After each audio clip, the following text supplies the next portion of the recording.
Queridos, nós estamos estudando o Evangelho de Jesus segundo Mateus. Temos estudado um capítulo pela manhã e um capítulo à noite, procurando, num curto espaço de tempo, aprendermos pelo menos uma lição que o capítulo nos apresenta, certos de que é uma mina de tesouros inesgotável, e você lendo vai descobrir outras tantas verdades, outras tantas lições, mas já estudamos capítulos de 1 a 6, e nós vamos ler agora de manhã, vamos passar pelo capítulo 7, não parando em todos os versículos, mas a ideia é, percebendo que a Bíblia não é uma coxa de retalhos, né, de pedaços que foram juntados aleatoriamente, mas que há uma sequência, que há um porquê de um texto estar perto do outro em cada capítulo. Então nós vamos olhar para o capítulo 7 agora de manhã, e vamos pensar um pouco nele. Capítulos 5, 6 e 7 do Evangelho de Jesus segundo Mateus, apresenta-nos o que é conhecido como o Sermão do Monte, o Sermão da Montanha, quando o mestre fala dos princípios do seu reino, do reino que ele veio implantar, do reino de Deus, que ele veio nos fazer participantes, né? E Mateus, uma curiosidade, ele é o único a registrar de uma forma integral os 5 sermões de Jesus. Com certeza Jesus deve ter pregado outros sermões, mas Mateus, pela sua habilidade como funcionário, ex-funcionário de uma coletoria, por sua formação, ele conseguiu registrar detalhes dos sermões. Então ele apresenta 5 sermões no Evangelho, né? O Sermão do Monte é o primeiro, e nós concluímos ele agora de manhã. Já estudamos o capítulo 5 e 6, e agora de manhã nós vamos passear um pouquinho pelo capítulo 7, e tentarmos descobrir o que Deus tem para a minha vida e para a sua vida, como consolo, como orientação. E eu quero começar lendo no capítulo 7, versículos 24 até o versículo 27. A ideia é essa: juntarmos todo o capítulo e pensarmos numa única verdade, num propósito que é apresentado no capítulo todo, que é a concordância no capítulo todo, né? E capítulo 7, nós vamos então começar pelo final, quando diz assim: todo aquele, pois, palavra de Deus, revelação, alimento, diz assim, que ouve estas minhas palavras, Jesus falando, e as pratica, será comparada a um homem prudente que edificou a sua casa sobre a rocha. Será comparada a um homem prudente. E caiu a chuva, transbordaram os rios, sopraram os ventos. Caiu a chuva, transbordaram os rios, deu enchente, sopraram os ventos e deram com ímpeto contra aquela casa, que não caiu, porque fora edificada sobre a rocha. E todo aquele que ouve estas minhas palavras e não as pratica, será comparado a um homem insensato que edificou a sua casa sobre a areia. E caiu a chuva, transbordaram os rios, sopraram os ventos, chuva, enchente e um vendaval. E deram com ímpeto contra aquela casa, e ela desabou, sendo grande a sua ruína. Versículo 27 diz assim: e caiu a chuva, transbordaram os rios, sopraram os ventos e deram com ímpeto contra aquela casa, e ela desabou, sendo grande a sua ruína. É bem certo, como vemos já no versículo 24, que Jesus não está falando de casa no sentido de construção, e nem tampouco de família. Ele está usando a metáfora da casa para falar de mim e de você, da casa que somos nós, a nossa vida individual. Ele diz que nós somos casa, e que se essa casa estiver construída sobre a rocha, ela enfrenta as crises e balança até, mas não cai.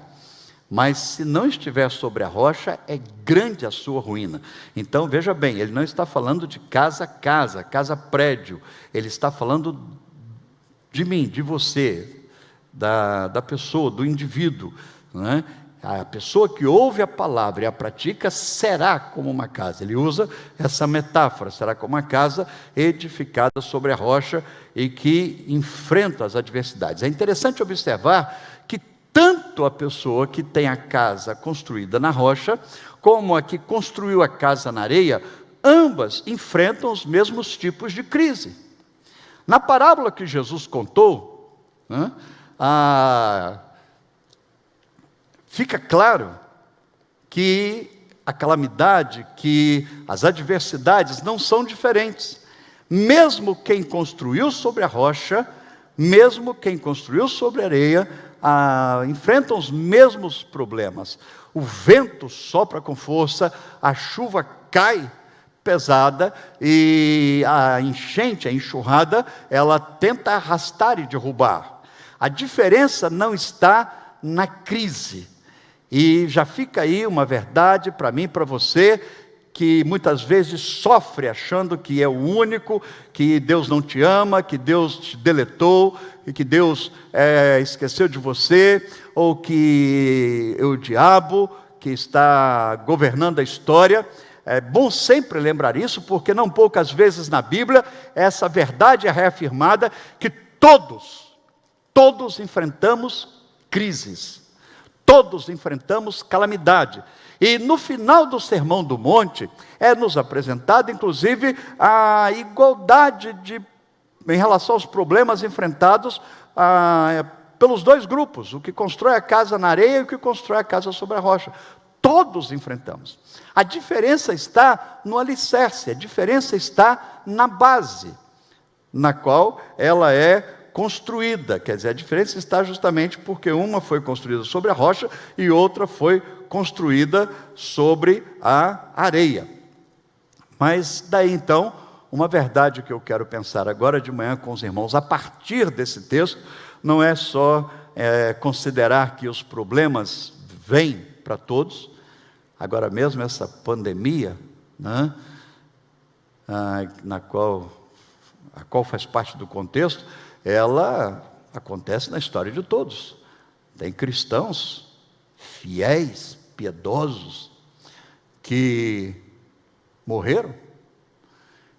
Tem outros que detestavam a Deus que morreram também.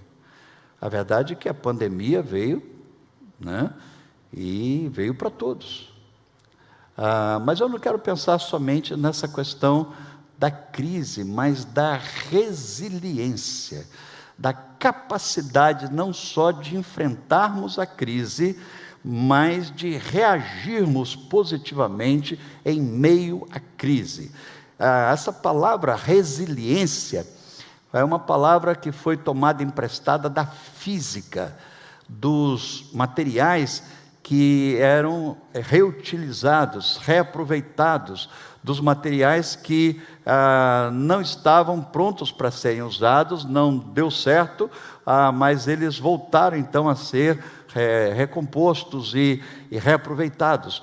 E esse termo foi então tomado da física e aplicado no existir humano, a possibilidade da resiliência, de permanecermos de pé em meio às crises, e não apenas permanecermos, mas avançarmos positivamente. Diz-nos esse texto que uma casa não caiu, né? E a outra casa caiu porque estava construída sobre a rocha. A questão é como ser resiliente, como enfrentar as adversidades, como enfrentar a tempestade, como enfrentar as enchentes, como enfrentar os vendavais contrários que não estão soprando a favor na vela do nosso barco. Como enfrentar? E não só permanecermos de pé, mas como um dos sinônimos da palavra resiliência, é resistirmos e reagirmos positivamente em meio às crises. E aí então, vamos olhar para o capítulo 7, só para o capítulo 7 de Mateus. Eu quero estar preso num capítulo só a cada dia com os irmãos, em cada estudo, procurando no mesmo capítulo respostas para as perguntas e esse entrelaçamento das verdades. Bom, aí no capítulo 7, Jesus encerrando o sermão da montanha, o sermão do monte, ele fala de mais alguns princípios, e princípios do reino para a caminhada de cada um de nós. E nesses princípios, nós percebemos então, condições, orientações, para podermos ter a casa construída sobre a rocha. Ele disse: quem ouve a palavra e pratica, será como um homem que construiu a casa sobre a rocha, e vem aí um tsunami, vem aí um toró, uma tromba d'água, vem aí um vento contrário, crises em todas as áreas, mas permanecemos de pé. E o que apresenta-nos, o que lemos no capítulo 7 de princípios para a vida, princípios com qualidade? A partir do versículo 1, até o versículo de número 5, nós vamos encontrar um parágrafo inteiro tratando da misericórdia que devemos ter para com o próximo. A partir do capítulo 1 até o versículo 5, o assunto é misericórdia. E eu quero ler o verso 5 apenas, vai aparecer aí para você também o verso 5, que diz, o texto fala sobre julgamento, fala, não julgueis para não ser julgados, mas no verso 5 diz assim: hipócrita, tira primeiro a trave do teu olho, e então verás claramente para tirar o arqueiro do olho do teu irmão. Preste atenção, deixa o versículo aí na tela um pouquinho, e observe que a partir do verso 1 diz assim: não julgueis para que não sejais julgados. E depois você lê até o verso 5, e Jesus vai falando para o grupo sobre o problema de olhar para o próximo, procurando os seus defeitos e tentando destruí-lo, desanimá-lo, tentando realmente ser um vento contrário na vida dele. Ele diz: não faça isso, não faça isso. E ele conclui dizendo no verso 5: tira primeiro a trave do teu olho, e então verás claramente para tirar o arqueiro do olho do teu irmão. A conclusão, a última frase, mostra o objetivo, que é tirar o arqueiro do olho do irmão. Mas para tirar o arqueiro do olho do irmão, a ação tem que ser com misericórdia. Primeiro tirando a trave do seu próprio olho, e não julgando aleatoriamente, não julgando simplesmente pelo que gosta, pelo que acha, pelo que sente, não julgar de uma forma esmagadora, opressora, tirânica, mas ele diz: tenha compaixão do teu irmão, tenha compaixão, procure ajudá-lo. Ele tem um problema, mas para tirar a trave do olho dele, para tirar o arqueiro do olho dele, o cisco do olho dele, então você tira primeiro do seu, mas você tira do seu para poder ajudar alguém. O exercício da misericórdia, e você lendo aí do versículo 1 até o 5, nós vamos perceber que não só tem a ver com o próximo, mas sobretudo com a misericórdia de Deus. É difícil entendermos o amor de Deus se não amamos. João escreveu: aquele que não ama não conhece a Deus, porque Deus é amor. Se nós não usamos de misericórdia, nós jamais acharemos misericórdia. Se nós não praticamos a misericórdia, nós jamais vamos encontrar também alguém que pratique a misericórdia conosco, porque com a medida que medirmos, também seremos medidos, diz o versículo 12.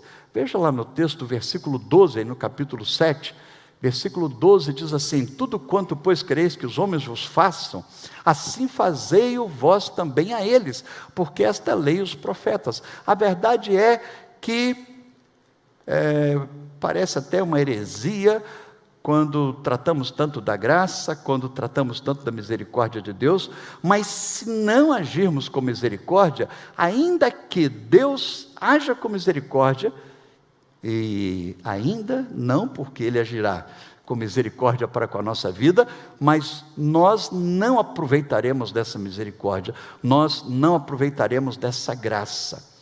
Para estarmos firmes em meio às tempestades, para estarmos resilientes em meio aos vendavais, para estarmos de pé em meio às crises, nós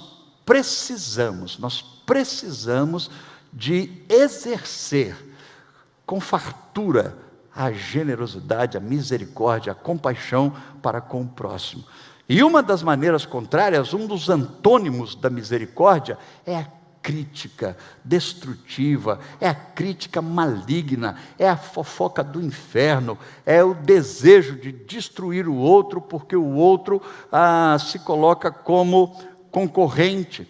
Então, no capítulo 7, Jesus diz assim: cuidado, não julgueis, eu não estou nomeando vocês como juízes da terra, não julgueis, porque vocês serão julgados, e com a medida que vocês medirem, também medirão a vós. Então, quem tem janela de vidro, cuidado, não jogue pedra na janela do outro. Quem tem janela de vidro, cuidado. Mas ele diz: trate o outro no desejo de ajudar a tirar o cisco do olho dele. O versículo 5 conclui dizendo que o objetivo realmente é de ajudar a que o outro enxergue melhor, mas para que isso aconteça, precisa de misericórdia, e não desse fardo, dessa imposição, dessa cobrança tão estúpida, tão violenta. Aonde eu quero chegar, queridos, e ser redundante, é que quanto mais eu e você procurarmos ajudar pessoas, não só no aspecto filantrópico, material, não só no sentido da distribuição de cestas, de alimento e coisas assim, nesses dias de crise ou fora deles, mas no sentido de amor, de perdão, de compreensão, de estendermos a mão. Quanto mais nós fizermos isso, nós vamos nos tornando mais resilientes, porque no exercício do amor, nós passamos a compreender melhor o amor de Deus, nós passamos a entender melhor como Deus nos trata, porque se nós humanos conseguimos socorrer alguém, muito mais Deus, perfeito, sábio, santo, Ele nos socorrerá. Quem não ama, não conhece a Deus. Para muitos, Deus realmente é um ditador, que anda com um chicote na mão. Para muitos, Deus é violento, Deus é injusto, não porque Deus o seja, mas porque nós somos. E todas as vezes que nós somos, nós temos uma compreensão de um Deus assim. E a partir daí então, na hora que vem as crises, na hora que vem as tempestades, nós nos sentimos sozinhos, nós não sabemos o que é misericórdia, não sabemos o que é graça, e também não encontraremos ninguém para nos ajudar, porque não ajudamos ninguém. Então, para estarmos firmes em meio às tempestades, às adversidades, é preciso termos um cuidado maior em relação às críticas, às condenações, aos preconceitos, a estigmatizarmos pessoas, afastarmos de nós por causa dos nossos gostos, ou na maioria das vezes por causa das nossas anomalias, das nossas debilidades que não foram tratadas, por causa dos nossos defeitos que vemos refletir na pessoa, e queremos que elas sejam como nós, então nós criticamos. Misericórdia, misericórdia. Quanto mais exercermos misericórdia, tentando ajudar quem tem um cisco no olho, sem ser de uma forma azeda, crítica, quanto mais procurarmos primeiro tirar o cisco dos nossos olhos, nós vamos saber de um Deus que é misericordioso e sabermos também que podemos contar com pessoas. Quem não pratica misericórdia jamais encontrará misericórdia.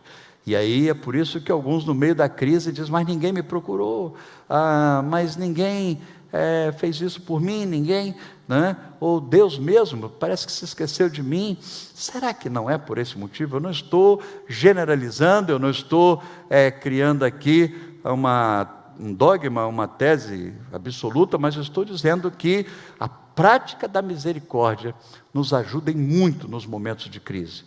Tanto no aspecto, no relacionamento com Deus, porque vamos entender melhor a sua misericórdia, como na relação com o próximo. Não julgueis, não julgueis, porque aí, quando a sua casa cair, você será julgado.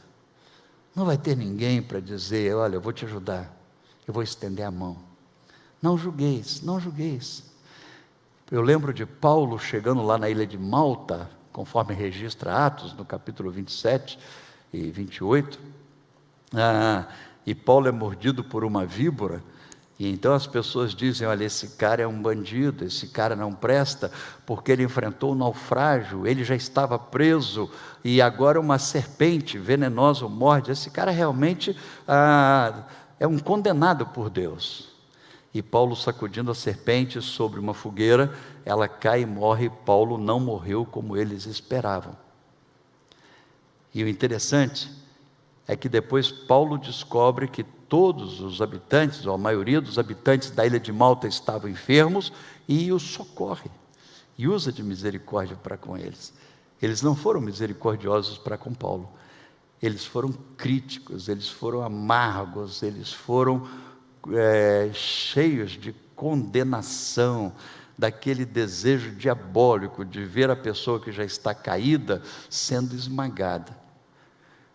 Então, à luz desse texto, para mim um princípio que ajuda e muito a resistir às crises é saber da misericórdia de Deus, é saber que Ele não nos trata de acordo com o que merecemos, mas Ele nos trata de acordo com a sua graça, com o seu amor, com a sua benevolência.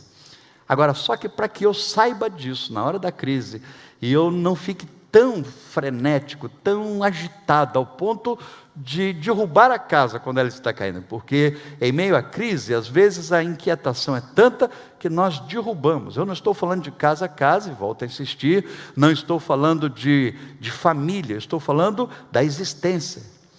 Eu me autodestruo porque não há esperança no amor, na misericórdia de ninguém e sobretudo de Deus. Versículos de 1 a 5 trata disso, da questão do relacionamento com misericórdia. Versículo 6, desse mesmo capítulo 7, e nesse bloco de ensinamentos de Jesus, ele fala de algo que tem a ver com a resiliência também. Ele diz assim no verso 6, não deis aos cães o que é santo, nem lanceis ante os porcos as vossas pérolas, para que não as pisem com os pés e voltando-se vos dilacerem. Não deis aos cães o que é santo, nem aos porcos as vossas pérolas. Veja bem, Jesus estava falando, não julgueis para que não sejais julgados, e ele estava falando ali para o relacionamento entre irmãos, entre pessoas que estavam buscando a Deus. E você observar bem do verso 1 até o verso 5, ele usa a palavra irmãos para falar de pessoas que tinham o mesmo objetivo, que tinham o mesmo ideal. Agora ele diz assim, cuidado para não fazer o contrário, para que você não invista em cães e porcos. E cães e porcos aqui é uma metáfora para referir aqueles que realmente não amam a Deus, não querem saber de Deus e colocam tudo a perder. Segundo segredo que eu aprendo em relação à resiliência é a questão do cuidado com as companhias, com as amizades, com quem eu ando. Não está na Bíblia, mas é uma verdade que toda a Bíblia reafirma. Diga com quem tu andas e eu digo quem tu és. Quem são meus amigos? Quais são as pessoas que eu estou investindo nelas e elas investindo em mim? Jesus diz aqui no versículo 6 de Mateus 7, ele diz: não deis aos cães o que é santo. Quer dizer, não desperdice seu tempo, não desperdice seus talentos, não desperdice sua vida com os porcos. Ele está falando de pessoas, ele não está falando de animais. Mas dentro daquela cultura, cães e porcos se referiam ao grupo de pessoas que não queriam Deus, eram os gentios, e eles eram chamados de cães e porcos. Ele diz então: cuidado para não abrir mão daquilo que lhe é caro, daquilo que tem valor, abrir mão do próprio compromisso com Deus por causa de futilidades, de banalidades, de coisas efêmeras, de coisas sem valor algum. Ele diz: você está jogando uma pérola fora. Imagine um anel de diamante de alto quilate, imagine um colar, imagine um carro novo, todo equipado, e de repente você pega esse carro novo, todo equipado, e você coloca na mão de uma pessoa que está alcoolizada, que não tem carteira de habilitação, que realmente não sabe nada. Então você está jogando fora, você está desperdiçando. Você diz: mas é amor. Eu vou pegar uma Mercedes a 0 km, 2021, uma Mercedes com vidros blindados, toda blindada, uma Mercedes toda equipada, e eu vou dar para aquela pessoa que realmente não tem carteira, para aquela pessoa que nunca dirigiu, para aquela pessoa que só anda alcoolizada, e isso é amor. Não, isso é estupidez.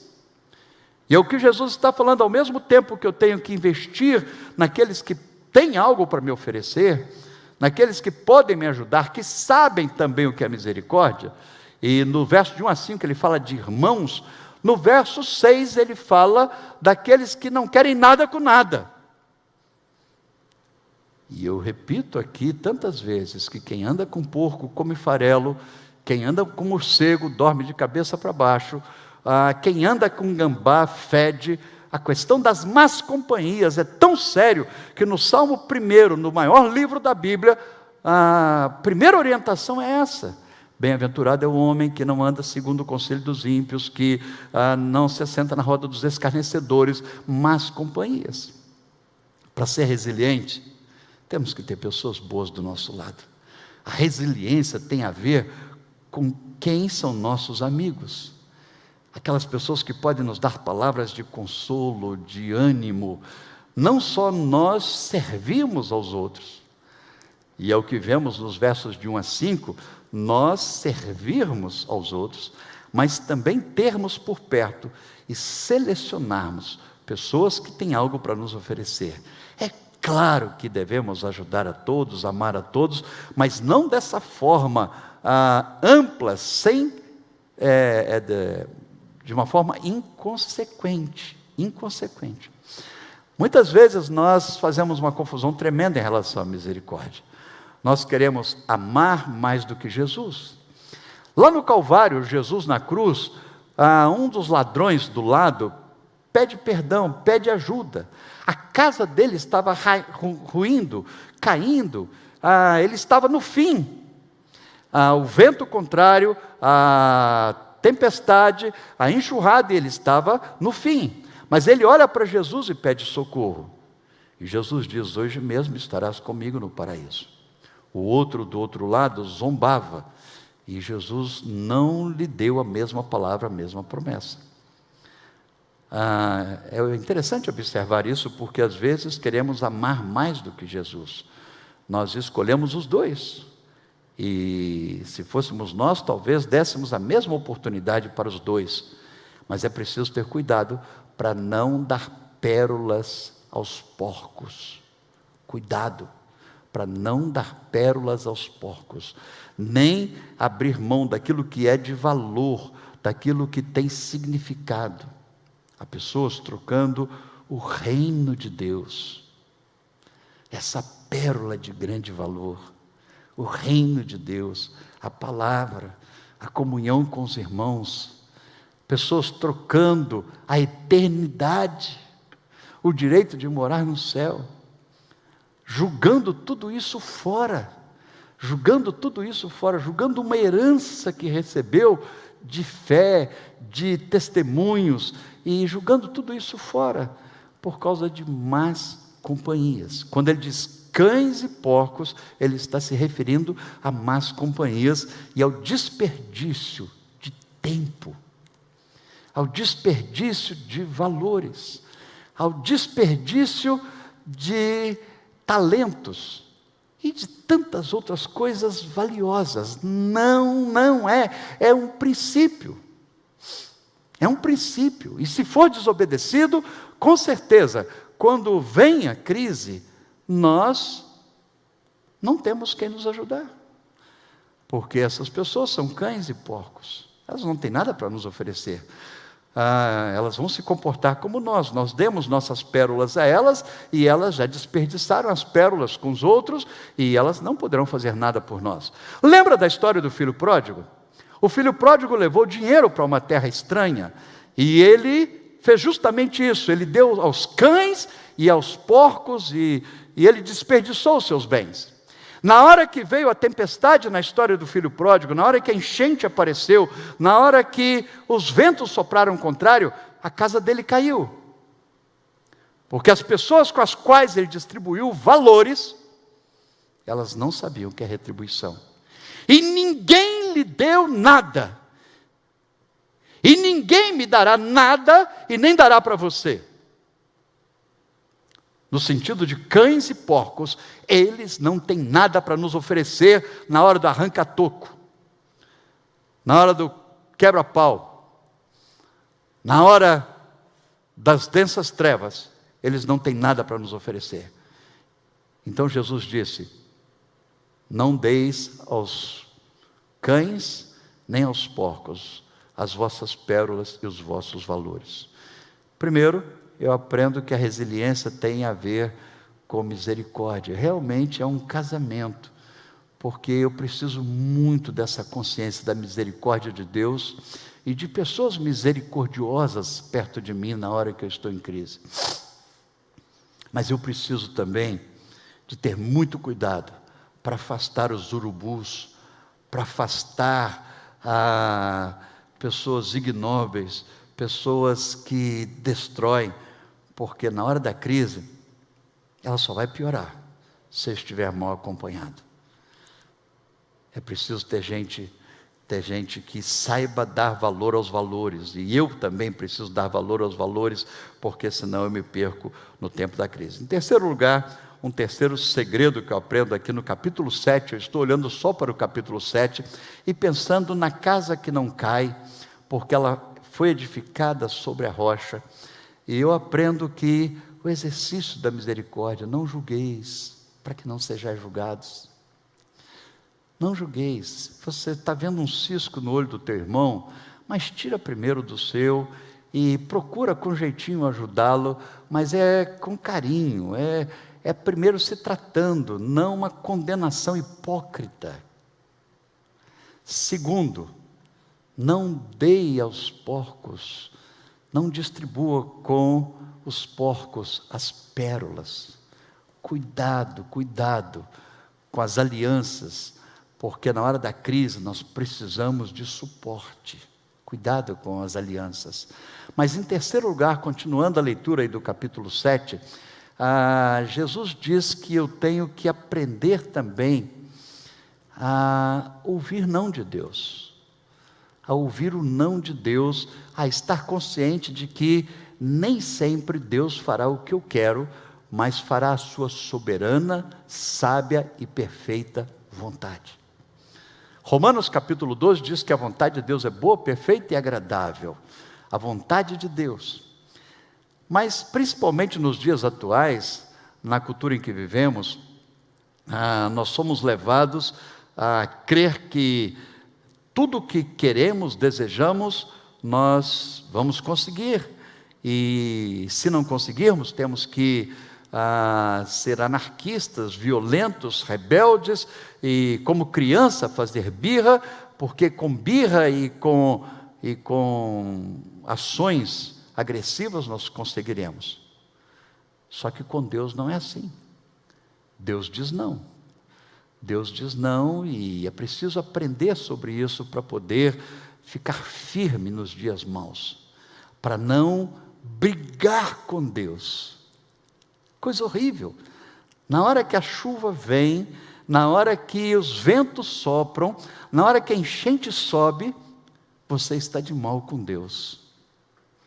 Você não está acreditando em Deus. Você se separou de Deus. E por que separou? Porque em determinado momento ele disse não para um pedido seu e meu.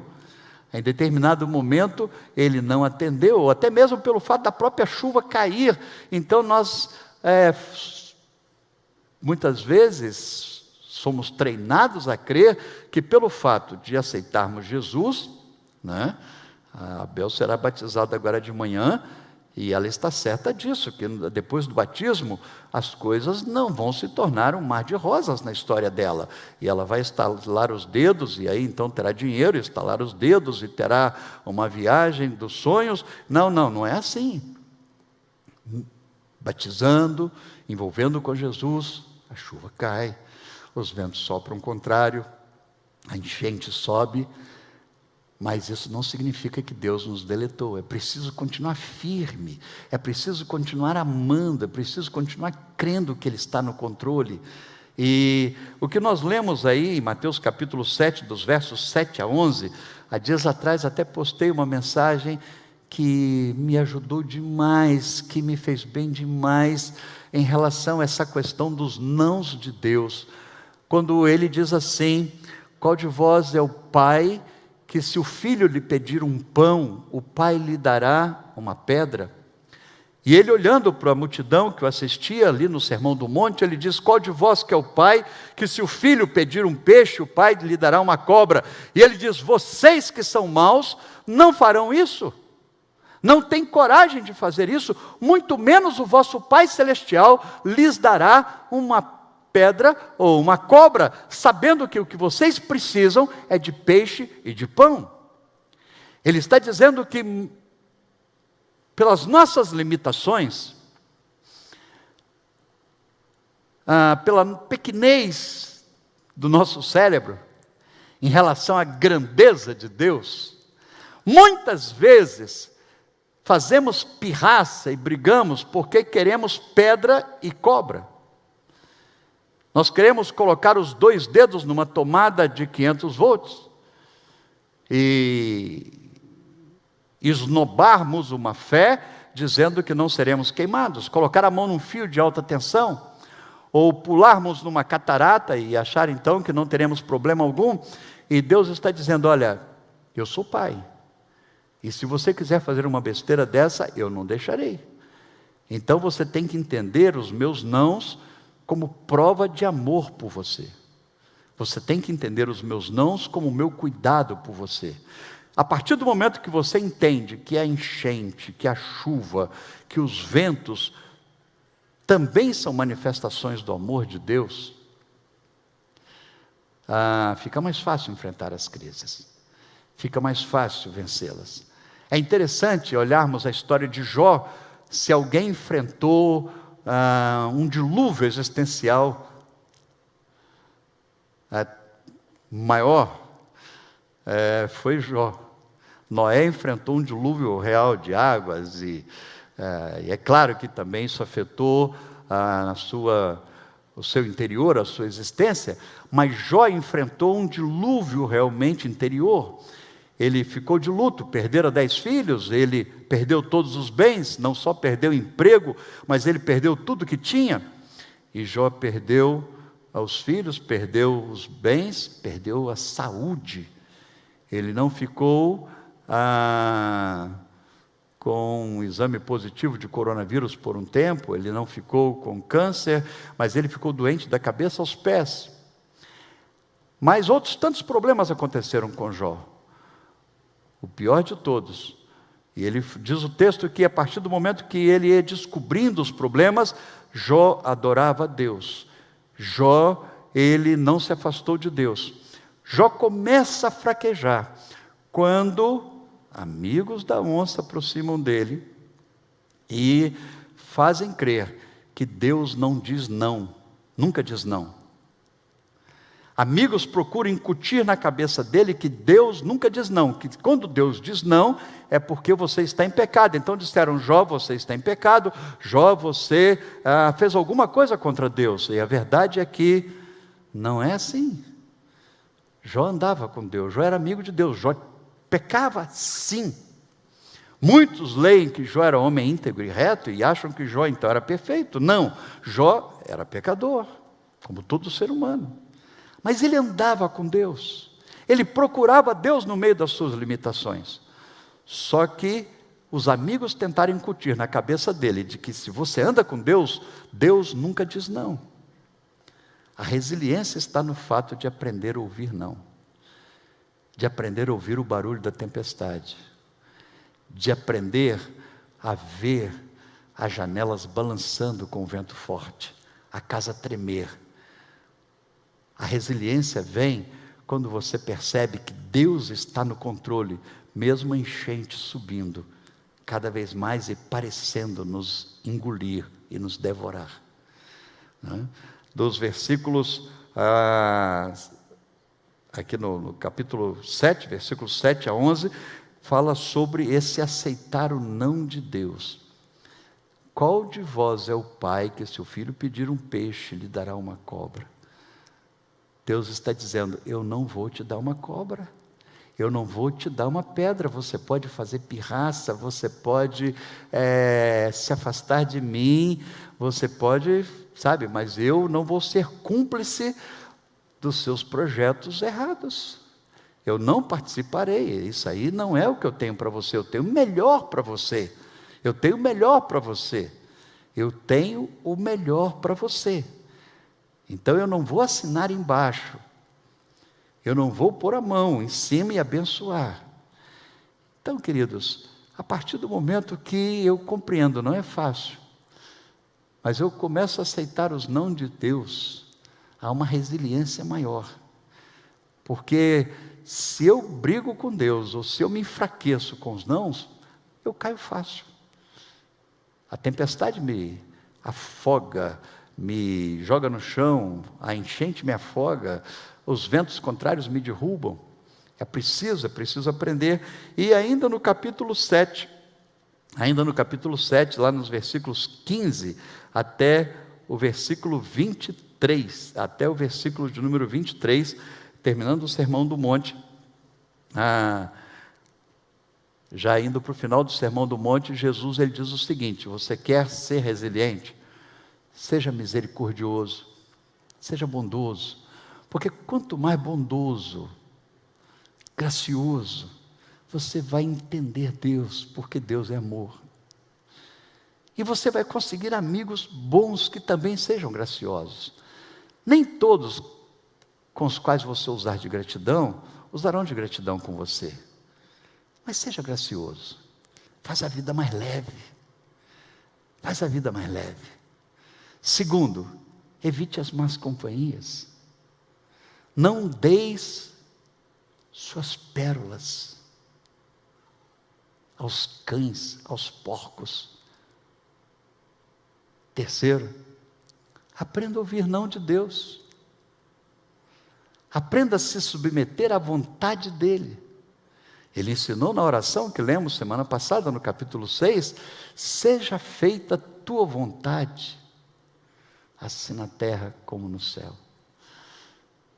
Submeter à vontade de Deus.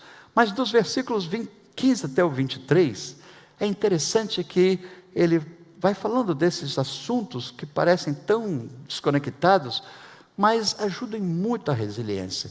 E ele fala de um relacionamento completo com Deus, de uma entrega completa, o que eu diria é que ela não parte só de uma busca pentecostal pelos dons e ministérios, que seria o ápice. Nós cremos em dons e ministérios, cremos que Deus pode fazer o que quer, com quem quer, na hora que quer, mas dos versículos 15 a 23, ele vai falar justamente sobre isso, de uma religião que não era de aparências teatral no sentido do legalismo, como vimos nos capítulos 5 e 6, mas no sentido carismático. E ele fala de pessoas que chegarão no último dia dizendo: Senhor, em teu nome profetizamos, em teu nome expulsamos demônios, em teu nome profetizamos, em teu nome expulsamos demônios, em teu nome fizemos muitos milagres. E ele dirá: eu não os conheço, eu não os conheço, porque os carismas, os dons, eles não autenticam, avaliam, eles não autorizam, eles não validam o caráter de qualquer pessoa. Eles, por si mesmos, não são suficientes. Mais importante do que fazer obras sobrenaturais, do que falar em línguas, do que o dom de profecias, do que o dom de operar milagres, do que profetizar, é amar a Deus, é estar com Deus. E ele diz dos versos 15 a 23, eu não vos conheço. Ele diz, muitos chegarão naquele dia, mas sem essa religião completa, essa conexão completa com Deus, que extrapola ao show business, ao pirotécnico, às aparências. E agora ele não fala de cumprimento da lei, mas ele fala do sobrenatural. E é interessante que nem uma ética esmínea, um comportamento libado, prova que realmente a pessoa tem Jesus, como também um comportamento carismático prova que a pessoa tem Jesus. E o que ele está dizendo é o seguinte, antes de concluir, falando que a casa não cai, que os ventos não a derrubam, que a tempestade não a derruba, que a enchente não a derruba, ele diz o seguinte, para que isso aconteça, é preciso que haja um relacionamento verdadeiro com Deus. E esse relacionamento verdadeiro extrapola carismas, extrapola a ética, no sentido da lei judaica, como vimos semana passada, de manhã e à noite, né, as exigências, um legalismo tão pesado, e agora, veja lá, verso 22 diz assim, no capítulo 7, 22 diz assim, muitos naquele dia, está falando do dia final, chegarão e dizendo, Senhor, Senhor, porventura não temos nós profetizado em teu nome, e em teu nome não expelimos demônios, e em teu nome não fizemos muitos milagres? Senhor, em teu nome nós profetizamos. Naquele dia muitos vão chegar, ele está falando de muitos, que passaram a viver mais em busca do místico, do carisma, do sobrenatural, do que de um relacionamento natural, normal, real, sem muito frisson, um relacionamento silencioso, mas gostoso, um relacionamento íntimo. E ele diz assim, verso 23, então lhes direi explicitamente, nunca vos conheci. Mas Senhor, nós profetizamos, Senhor, nós fizemos milagres. Como é que uma pessoa faz milagres e profetiza, e como é que uma pessoa expulsa demônios? E ele diz, mas não teve nada a ver comigo não, viu? Aqueles demônios ou eram filhotes,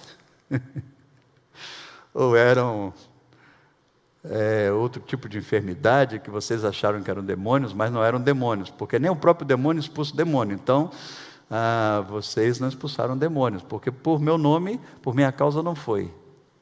Não é? Minha autoridade não foi. Milagres também os demônios podem fazer. Bom, pode ser que vocês fizeram sob o gerenciamento dele. E profecias também, principalmente profecias no sentido não literal, porque o demônio ele consegue saber o passado, ele não sabe o futuro, e pessoas acertam o passado. E profecias do óbvio também não valem. Então Jesus dirá: eu não conheço vocês, profetas, eu não conheço vocês, milagreiros, eu não conheço vocês que fizeram exorcismo, eu não conheço vocês, afastai de mim, que vós que praticais a iniquidade. Ele chama isso de iniquidade.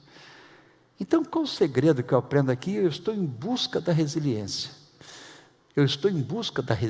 Senhor, eu quero resistir aos dias maus. Eu quero resistir à tempestade, eu quero resistir aos ventos contrários, eu quero resistir, Senhor, às enchentes. Me ajuda, Senhor, me ajuda. E aí, continuando então no capítulo 7, como se eu tivesse apenas o capítulo 7 em mãos. Como se eu tivesse apenas essa página da Bíblia. Eu vou descobrir que a conclusão desse capítulo está conectada ao início. A ter uma vida de misericórdia, de bondade. A vida fica mais leve, não cai. Uma vida muito rígida, inflexível. Ela quebra facilmente quando o vento sopra violentamente. Então eu preciso de ter mais flexibilidade, mais misericórdia, mais gentileza, mais candura, mais poesia, mais doçura. Não julgueis, para que não sejais julgados, porque com a medida que medirdes também vos medirão a vós.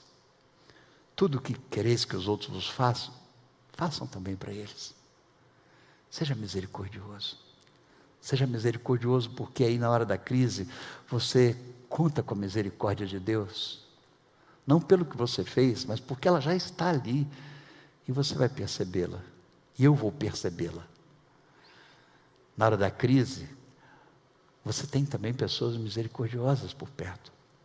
Segundo, afaste das más companhias. Não deis aos porcos, nem aos cães, as vossas pérolas. Aquilo que tem valor. Não deis aos cães nem aos porcos.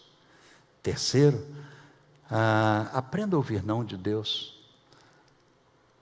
E muitas vezes, o vento, a chuva, a enchente, parece um não de Deus, a paz que tanto esperávamos, mas saiba que Deus está no controle,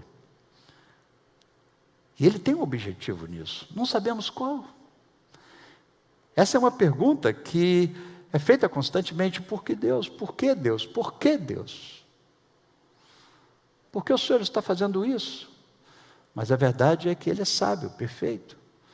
E, em quarto lugar, fica claro em Mateus capítulo 7, que não só eu preciso aprender a ouvir o não de Deus, mas eu preciso ter um relacionamento com Deus sério. Sério no sentido de uma intimidade, de não estar atrás simplesmente de dons, de profecias, de exorcismo, você diz: pastor, mas você não crê nisso? Eu creio nos dons, eu creio que Deus pode fazer até o que não está escrito na Bíblia. Ele pode fazer muito mais dons do que alguns alistaram, Ele pode dar. Mas nós não estamos com Ele por causa dos dons, do espetacular, mas por quem Ele é, e sobretudo pelo que Ele fez na cruz, morrendo em nosso lugar, quando Ele derramou seu precioso sangue.